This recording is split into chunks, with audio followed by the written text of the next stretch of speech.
What's happening, everyone? Along with Anthony Morrow, I am Colby Daniels. It's another week. The Thunder are 14-1. Before we jump into all things OKC basketball, how are you, my dude? I'm doing well, bro. Can't complain, man. Living the dream, or whatever you want to call it. Everybody tell me. So good, man. Just working on everything, What's getting up. new? What's new in the last week?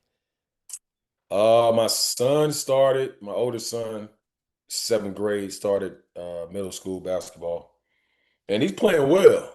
It's real solid right now, So I'm excited for him every Tuesday and Thursday, man, so that's been good. Actually took him to the OKC game when they came here in Charlotte, and we enjoyed it, man. Not the game. The game looked like what we knew it was going to turn up. It had Melo and Brandon Miller, so I was like, we know what it's going to be. We're just going to enjoy the night, buddy. There you go. Yeah, it was cool, man. Enjoying the experience. Well, that's definitely a good thing. The Yeah. holidays are right around the corner. I am smashing coffee this afternoon because we had Thanksgiving lunch at my work today, and I even knew like it gets me every time. Like I'm sleeping on Thanksgiving Day by like 3 p.m. because it just hits me in that way. So I made a tiny plate. So like I got stuff to do today. I can't like indulge in the full Thanksgiving meal, and it still has me dragging. So I'm trying to like elevate the energy levels with some coffee. But I'm ready for the holidays. Keep that in mind because we're gonna. I'm telling you that for a reason. We're gonna circle back to the whole Thanksgiving thing. But the Thunder are 14-1, and it's kind of crazy because I think the Denver Nuggets are a really good basketball team, and I think we're going to have like a fun matchup at some point with OKC and Denver. But it seems like the entire NBA watching world is already just saying the Thunder are miles better than everybody else. And I do think they're the best team, but the only team I don't think they're miles better than is the Denver Nuggets. I think that's the one team right now, if you made me have to bet on this, that I think could give the Thunder a run for their money. That's definitely that team that can kind of be their kryptonite. I think that if you give in a 7 game series, it's going to go 7 games. I feel like that, honestly. It's just Denver, like they already got the championship pedigree, but now OKC has that too.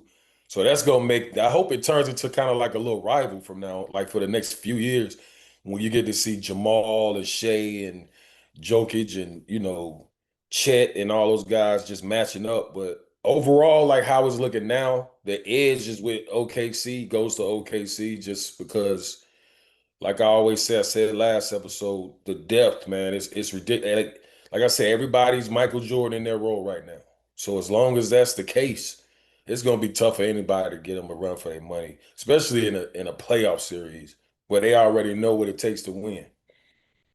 When you are playing a team that's rolling the way the Thunder are rolling, like how do, and I'm not just saying you specifically, but you having played in the league and been around lots of different teams and lots of different teammates and different locker room personalities, like what is the general perception of when a team you're about to face a team like OKC that's just mowing through everybody? Is everybody like really getting up for that, or I mean, are you like embracing that challenge, or with when you're playing 82 games, is it one of those things like, all right, let's get through this and then we'll, face the next one? Like, what is the approach when a team is just running through everyone the way the Thunder are? It's actually like this is actually more dangerous than actually going on like a 2 or 3 game losing streak or like a 4 or 5 game losing streak. Because now it's like we've seen it all. And the only thing that can stop the run and stop how they're rolling and how well they're playing is complacency. And I've seen that. We've seen that every year. Like, Golden State, like talking to Steph and them that year they won 73 games. Like, I'm like, how did y'all deal with like 25, 26 game win streaks? Like, it's hard It's to like insane. you look down and you might have three of the bottom of the teams in the East and you on a 24 game win streak. Like, you probably sleep a little differently. You might let some stuff slide that you wouldn't necessarily let slide early in the season. And that's kind of human nature, but we'll see because I mean it's a long season, it's 82 games. And their storm that may come may not look like Orlando Storm, who I really like by the way. But a 6 or 7 game losing streak with them, it's not going to happen like 6 or 7 games. OKC go on that kind of losing streak. But 2 games that with the media, it could turn into something like they may have to deal with that. But complacency is number one. That's the only thing. Everything else they do everything so well. God forbid an injury, but barring that, just getting too comfortable, and then you might let a couple slip, and now you got to get yourself back on the right track. From an opponent standpoint, you're seeing the Thunder and you're about to play this Thunder team. What's the thought process in that regard in terms of, this team again is rolling, mowing through everybody. Is do you approach a team like that any differently than you would any other game? If you're the opponent facing the Thunder? From like a strategy standpoint, like how to guard them, or what Strategy, take. mentality, like from any aspect. Well, I think mentality wise, it's the league. So every team, they know that they have a target on their back every time they walk into any arena. So I think every team mentally is like we gotta beat them. We gotta give them a run for their money. We can't you can't go down here and lay down. So, but from a strategy standpoint, if you got to see those guys, I mean, aside from, of course, you gotta play at a different level when you play against those guys from an energy standpoint, because it's a war of attrition, of course, and they have 5 or 6 guys that come off the bench and be effective. Whereas an opponent team, you really don't have more than like 2 guys that can be effective like that. Other guys are filling in some roles here and there. But I don't know. I would like to see teams kind of look more like a matchup zone, because guarding them one on one with Shea and those guys. And then you got Chet, who's a better passer than I think people give him credit for. I might just be saying we just watched him here in Charlotte. I was at the game, so um, matchup zone, because I want to see who can, other than Kaysen. It's a lot of guys that's like shot makers. Kaysen can get hot and maybe give you 30 if you let him get hot from behind the arc. So matchup zone is what I'd be thinking if I was some of these coaches and scouts. You mentioned Chet, and he missed a big chunk of last season. Came back at the end of the year, and I know they were trying to like find the rhythm with playing the two bigs at the same time, and he played well in the postseason. I'm not at all suggesting that he didn't, because without him, they don't win the championship. But I Yeah. feel like when you look back at the playoff run and just look at, I guess, just his overall athleticism and things of that nature, he looks like he's just much healthier to start this season than he was even coming back after the long injury. I feel like physically he just looks like he can move better, like he's more agile. I don't know if that's just getting healthy or that's having rest or what that is, but he just seems athletically like he's on a completely different level than he was throughout the playoffs. Yeah, and I got to see him in person, and I think he had about 23, 25, 8, 9 rebounds, but he made it look really easy. Charlotte didn't do him in, well, they did him a lot of favors, but I mean, he made it look really easy with how he's playing. Like Chet was one of those guys when he came in the league. I was like, every time he hits the floor, I'm like, damn, I hope he's not hurt. Or, if he comes down funny, it's kind of like you get that feeling in your stomach, like, damn. And then he started getting those little injuries. Now he don't look like that. Like he's still gonna always be wiry, lanky guy out there, but he's strong as hell. People not really, they don't know how strong he really is, and you can tell by how he playing. It's more conviction in this game. He getting to his spots. He's a matchup problem every night, damn near every night a matchup problem. But he's looking quicker. He's looking more sturdy. You can actually go through him in the offense without worrying about him, getting pushed around. So I think that's what he made his leap, just with his strength. Like everything else, the skill has always been there. Like he's a unique skill guy for that size and at that kind of athleticism. But I still want to see him still take that leap, that next step defensively in terms of rim protection, because that's why I think it could be a real problem. When Serge was in his prime with us, they try to put him in a pick and roll. He can move his feet, and you try to get over him, he's blocking it. So I think I want to see Chet take that next step defensively. Like he's fine defensively now, but when it's like, okay, maybe second team all defense or something like that, he could do that. He average 3 or 4 blocks a game. But I like where he's going. I like his trajectory right now. He'll star. I saw somebody on Twitter yesterday. It was one of the national media guys saying this is the best defensive team in NBA history. Where do you fall into that argument? I'm not saying you have to like declare them, but are they good enough to at least be in that conversation? Yeah, we're gonna have to see it for a few more years. Like those Spurs teams back in the day was like they'll suffocate you with Tim Duncan, Ginobili, and then Bruce Bowen, those guys. And then I don't want to go all the way back, but like even though it's a different brand of basketball, the 80s, Knicks, the Pistons, the Celtics. Um, so I mean, I just need to see it for another maybe 2 or 3 years. If they defend like this for the next 3 or 4 years and really get that reputation consistently like that, Yeah. then yeah. I don't see any holes in their defense just because I feel like they have like a unique combination of length on the perimeter and then athleticism on the wings. It's just the way the team is composed, it's hard to find somebody to just go at every time where it's gonna break their defense down. Yeah. So if they can keep that up, that's yeah, for 2, 3 years, we might be talking about that for real. Well, to do that, you have to avoid complacency, which you mentioned earlier. I think the greatest part of that not necessarily being a factor has got to be, once again, going back to something we already talked about, the depth.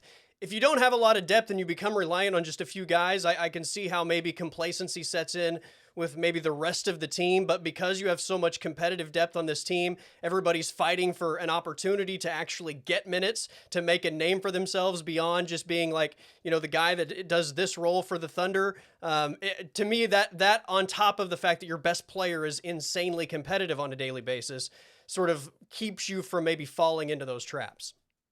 Yeah, definitely. I think that yeah, because now you got some guy, you still got Jay Will out.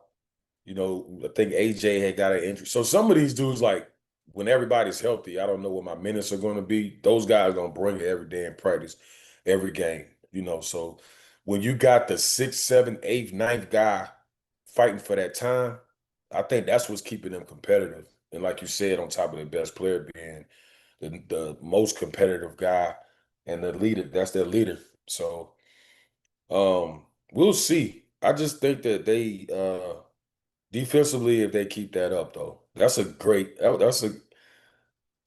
as hot of a take as people might think that they're the greatest defensive team in the history. But I mean, it's a good conversation to have, though. But yeah, they can. I think they can get in that conversation for sure. They keep going. Yeah.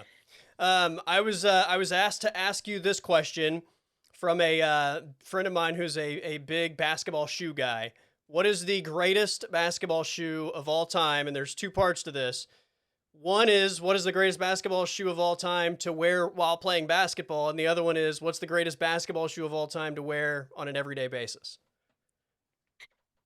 That's a great question.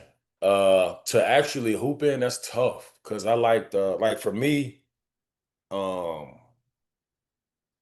the Hirachi 2K4s. Remember they came out with the black. He'll know what I'm talking about. To play Oh in, yeah, yeah. oh yeah, It's like you don't even have any. It's like you walking on air. Like I'm not the fastest guy in the world, never been. But they kept my feet pretty light. And then they came out with another version of that later, like my rookie year, and those were very, very, very comfortable.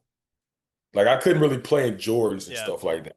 Like I played I played in all of them, but the ones I really like to the 11s and the 10s. But it's just that you can't wear them for more than like 3 or 4 games. So like, cause they start getting loose on that. That's how you Yeah. turn your or something like that. Um, yeah, those some Penny Hardaways, like the very first Penny Hardaways, Oh yeah. but not the very first ones. Yeah. I played in those I think I was with the Thunder when I played in those. They stood up for a while though. Off the court shoes, sneakers. I know this is not like traditional what people might think, but the Nike Yeezys. Okay. I had Yeah. the black ones, the white ones, and I had the red Octobers. And I know I'm only called because he calls them sneakers. You can actually hoop in those, but I'm not gonna. I would never do that. But yeah, I give it that. Okay. Those my yeah. All right, there we go. All right, let's have some fun before we get out of here. So I mentioned Thanksgiving before at the beginning of the show. Next week we are at Thanksgiving week of the NBA season. So I will pose this question to you: if you're going to make a Thanksgiving plate, all the items on your plate have to be equated to a Thunder player. So we will start with turkey. Of the Oklahoma City Thunder players, who is the turkey that goes on your plate on Thanksgiving? All right, so look, my family, right? We usually have two turkeys. Okay. Uncles and my dad, like we'll fry turkey. Oh Then yeah. you have additional turkey. So it's gonna be two turkeys on my plate. Okay. All right, so for the normal turkey, I'm gonna give that. I'm gonna give that to J Dub. I'm gonna give that to Jalen. Okay. J Dub, the normal turkey. Fried turkey is Shay. Okay. Got a little more, a little more like spice to him, a little more pizzazz to Little him, sizzle. a sizzle to him. I'm gonna give him that. Are Which you one are next? you do you guys do ham as well, or are you just strictly the two turkeys? We do ham. Okay. Uh, yeah, I don't eat ham, but yeah, it's definitely we got the pineapple on it. You know what I'm saying? Okay. Okay. Yeah. Yeah. All right. Who you got for the dressing? The dressing. That's Lou Dort. Yeah, because you see, like the dressing goes with everything, bro. You see what I'm saying? Oh The yeah. Oh stuff, yeah. and that's how he bringing everything. It's not all flashy all the time, but it works well with the other items on the plate. So he always reliable. You're gonna see dressing third. You'll see it Thanksgiving, and you're gonna see it Christmas. He always reliable. You know what I'm saying? You can't really That's right. mess it up. You can't really overcook it. If you mess dressing up, you should never be in the kitchen again. Don't ever cook again while I'm there. So it's not hard, it's always reliable. So yeah, lose the stuff, trust. All right. I like that. What do you got for potatoes? Potatoes. Do we eat potatoes? Mashed Let me see. potatoes, All right, mashed or potatoes. any kind of. I mean, like my family does several different types of potatoes actually. So depending Okay. on like how you do it. All right, I say mashed potatoes. It's reliable. Um, that might have to be casing. Okay. Kind of Always, similar to dressing for some of the same reasons as dressing. yeah, kind of somebody, yeah. But you can't have Thanksgiving without dressing. That's how I feel about Luke. Yeah, no Like you doubt. might not want too many carbs. So you may or may not have mashed potatoes. You may have like macaroni and cheese. You know what I'm saying? Yeah. Well, that brings me to my next one, and you just said it. This always inspires debate for some reason because I guess there are people in this world that don't have mac and cheese on Thanksgiving, which I think is absolutely wild. But I've had mac and cheese on my Thanksgiving table since I was like a kid. So I'm throwing this in there. You may disagree. Mac and cheese. Mac and cheese for sure on my plate. That's like one of the first or second items. No doubt. Let me see I got a special one for Chet too. Okay. But I think I'm gonna have to go. I gotta go Big Zay, man. All right. Isaiah. I'm going Zay for mac and cheese. It makes everything on the plate better. You think about the yams, when the sauce from the yams get on the mac and cheese. Come on, bro. That's it. That Thanksgiving starts right there. You see what I'm saying? Oh, Then you yeah. Oh, mix it yeah. crazy, bro. I can't wait. Man, I can't wait. Except I for think those it is. psychopaths that like to separate their food and none of it touch. Yeah, that's weird. That's definitely weird. All right, you mentioned it, yams. What do you got for yams?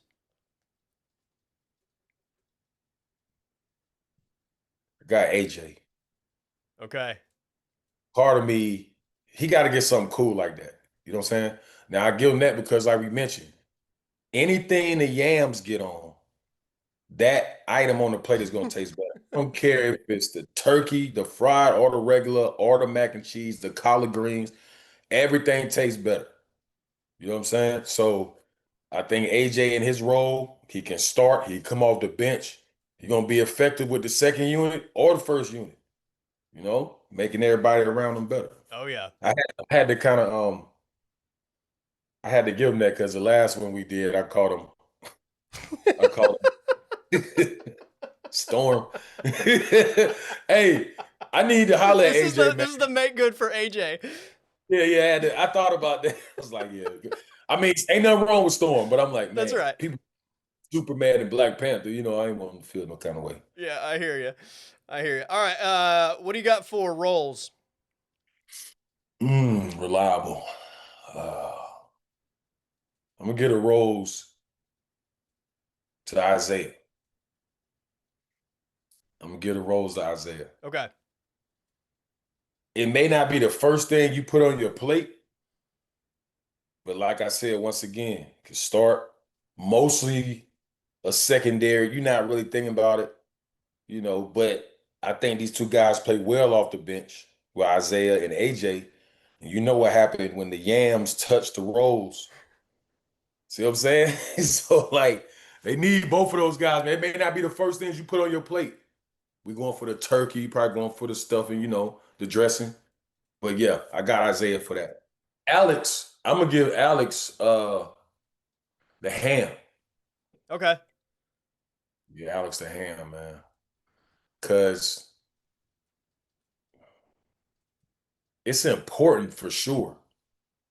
You know what I'm saying? And it's clutch. Big moments. You know what I'm saying? So like I may have to, I don't eat ham, but it depends on where you need them on the plate. You kind of gotta have ham on the plate. Even Oh if yeah. like your mom makes your plate, she gonna put ham on the plate. No doubt. And you have to. So No I doubt. gave now wig, she's running out of stuff to eat. Aaron's greens, Okay. for sure. It goes with anything, you know. Um, yeah, I gotta give them greens. Greens could be the third item you choose, or it could be like the sixth item you choose, but they're going on the plate. It And you fits gotta no have matter, yeah, no matter where you get it. Yeah, it fits. yep. All right, cranberries.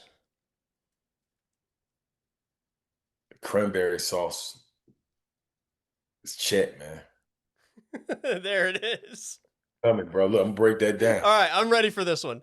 That is now it's definitely a necessity, but it's kind of a unique, like Thanksgiving. You don't think about it first. You think about it though, but it's unique, like Chet. Like I call him, he's a unique athlete, with his athleticism, his size, his ability to be, you know, he's uh, he's so versatile. You know, we can get the cranberry sauce. It don't matter what you do with that. You can put it next to anything else. Like again, it's gonna make it that much better. And it's different because it's really sweet on the plate. So like it's different. It's different than the dressing. It's different than the turkey and the ham. It's something that sets itself apart. It even looks different than the rest of the food. Yeah. No, they call what Chester unicorn, baby unicorn. It's different. Are you going like the actual cranberry sauce? Or you going like the jar, the No, can cranberry that comes sauce. out looking like The the? circular cranberry sauce that you have that's already made. Yeah, I gotta go there. Okay. All right, and Jalen Williams.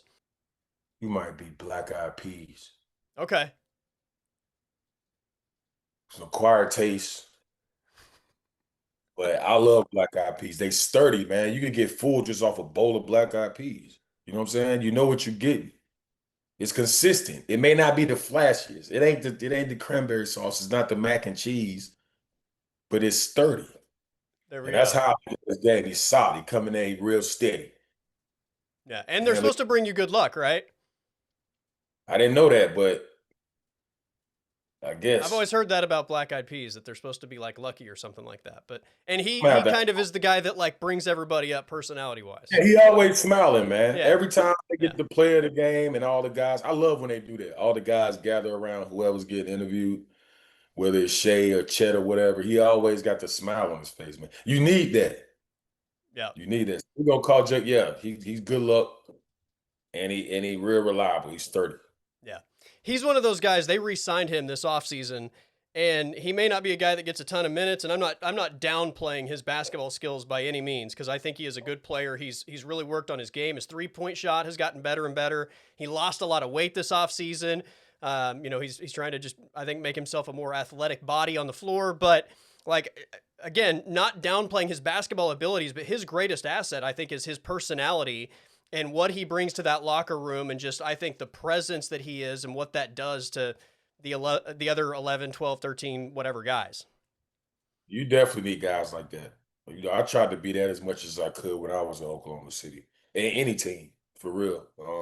Because it's a long season, man. And it gets when it you go through those dog days, man. You kind of need somebody in the locker room that's going at least pick everybody up or the energy up. You go through a 4-game losing streak.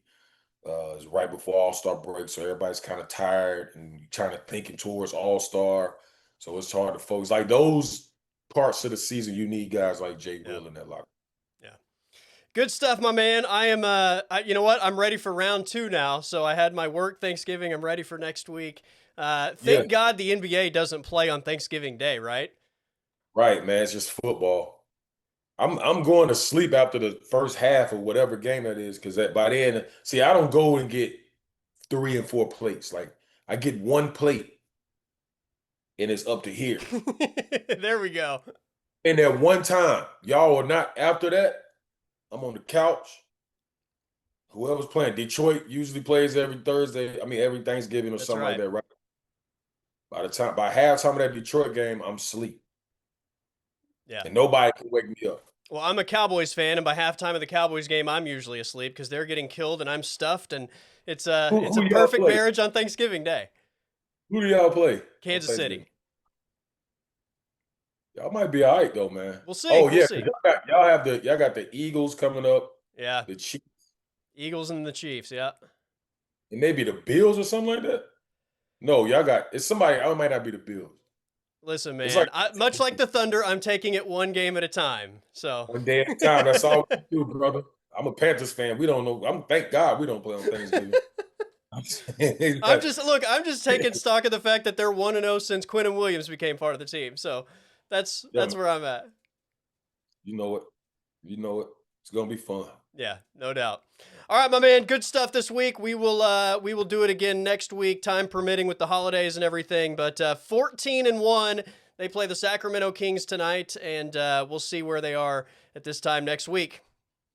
Absolutely. Can't wait, brother.